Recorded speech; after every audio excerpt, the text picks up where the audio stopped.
This takes so long, I almost left early on. This is the loyal Sear family. What'd he say? He said this thing's so long, I almost left the year I was getting inducted.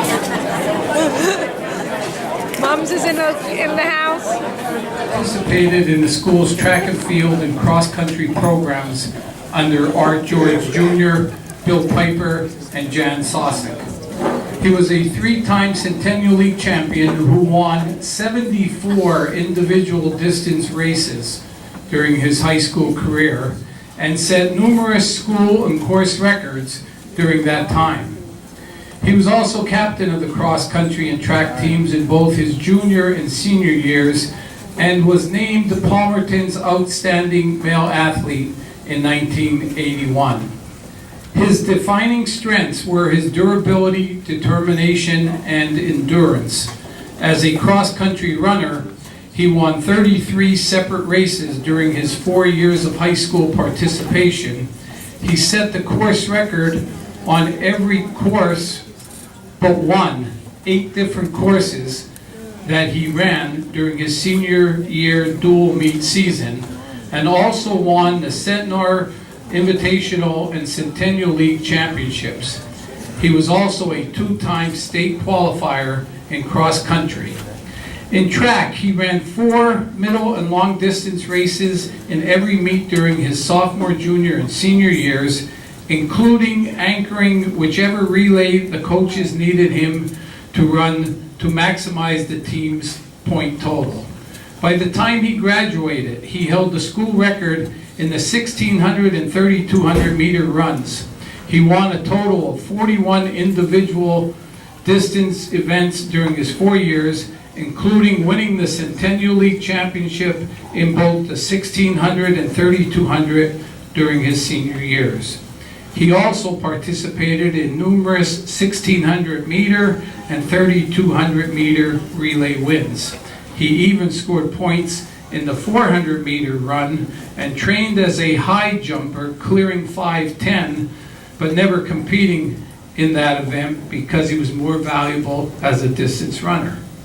As a result, his career total of 293 points is the 4th highest total among Palmerton distance runners all time, behind only Jeff DeBias, Shane Anthony, and Brad Brown. As of 2016, he ranks as follows in the school's track and field elite club. He is among the top 15 in the 800 meter run, 4th in the 1,600 meter run, 4:36.7, 4th in the 32 meter run, 10:11, and 8th in the 32 meter relay, 8:49.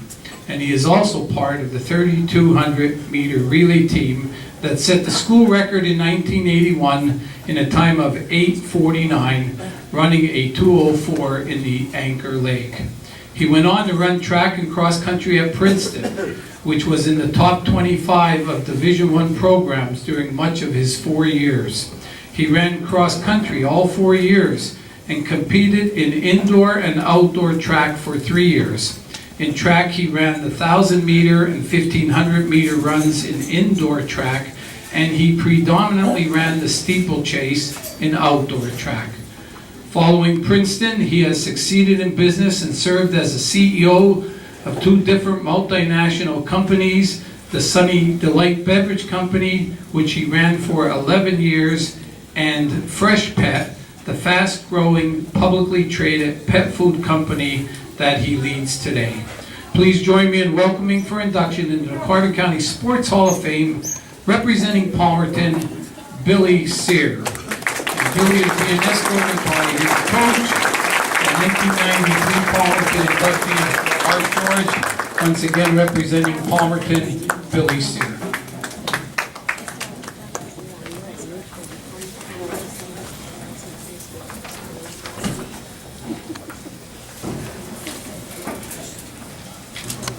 First, I want to thank you for all those kind words.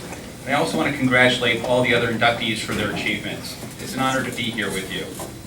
My father passed away 3 years ago. I wish he could have been here. but it is not for the obvious reason. While I would have loved to have had him here to celebrate his son's accomplishments, after all, he is the father who would leave a dental patient stranded in the dental chair so that he would walk down Fireline Road to watch me finish a race. That is not the reason his presence is missed. The real reason I wish he was here is because if my dad was here, he'd be sitting back with all the other Palmerton people telling very funny stories about my many misdeeds and failures, keeping my head from getting too big. For example, 10 years ago, a Times News reporter said to my dad, "You must be so proud of Billy for all he's achieved." My dad responded, "No, I am not proud of him. I'm proud of his mother. He was a very difficult child to raise, and I'm proud of her for raising him." My dad always seemed to know what was required in times of victory to keep my head screwed on straight, and in times of disappointment, how to get me back on track. In that way, he was not just my dad, he was one of my coaches. I've been blessed to have some really good coaches over the years, and that is who I would like to acknowledge today. I had 3 primary coaches during my high school career, and 1 in my college career. My high school coaches, Jan Sosick, Arch George, and Bill Piper, are legends in Palmerton track and cross-country history, and are already in the Carbon County Sports Hall of Fame. My college coach, Larry Ellis, is also a legend, as he was named the head coach of the U.S. track and field team for the 1984 Olympics, and later was president of USA Track and Field, the national governing body of track and field in the United States. Each of these men built successful individual athletes and successful teams, a difficult balancing act. My career as a runner would best be described as an accidental one. I always wanted to play football, so much so that a morning call profiled me in my senior year at Palmerton titled, "He wanted football, but." The but is that my lifelong friend, Frank Johannes, who's sitting back there, broke my arm twice, the second time in 7th grade. Doctors concluded that I needed to have a bone graft, which in those days was done with tools that looked like you bought them at Shea's Hardware, drills, saws, chisels. And they told me that I could no longer play contact sports. Thus my career as a football player ended and my career as a runner was born. Bill Piper was my first cross-country coach. I would like to tell you that he inherited a model athlete, but instead he got a hard-charging and determined runner who was so cocky that the upperclassmen on the team initiated me a then record 8 times. That means I was chased, tackled, wrestled to the ground, and then dragged through the mud puddle or the ice-cold stream on the cross-country course. In today's politically correct climate, I suspect that just one of those initiations would turn into a major public relations scandal with severe consequences for all. But I can tell you that I truly deserved them and learned a good lesson from them. Bill Piper inspired runners in an unusual way. He taunted us to try to outrun him. When we did, we felt like we had beaten him. But in reality, he had won because we had run more miles and trained harder than we otherwise would. He inspired me to become a serious runner. Coach Sosick brought an intellectual bookishness to a sport that I thought was defined simply by the miles you ran and the minutes it took. I was Coach Sosick's crash test dummy for every new training idea he read about. Most of them worked, but not all. Clearly, though, Coach Sosick's tactics worked often enough, because he coached numerous championship teams and runners over the years. And I was probably the biggest beneficiary of his time and energy and learned how to be a much smarter athlete. Coach George taught me the importance of teamwork in a largely individual sport. Coach George entered me in the 4 distance races in every meet and made it clear that my role was to score the much needed team points. Thus my career became defined not by the big races I won, but rather by the number of races I was entered in and won. By the end of each season, when others were peaking for the big meets, my legs would be dead. But I look back on those teams and that experience with a big smile on my face. Winning as a team is far better than winning as an individual. That is a lesson I carry in business every day. In college, I got to train and compete with current and future Olympians and got to watch a world-famous coach balance the needs of the winners with those of us in the supporting cast.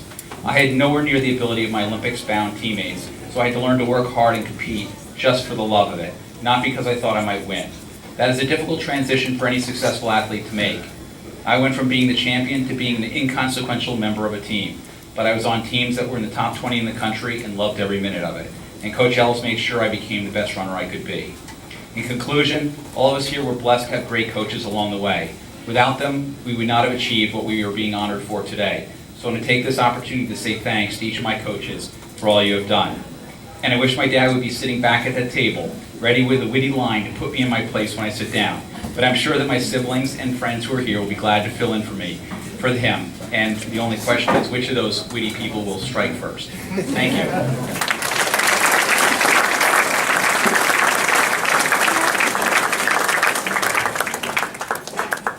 A 1988 graduate of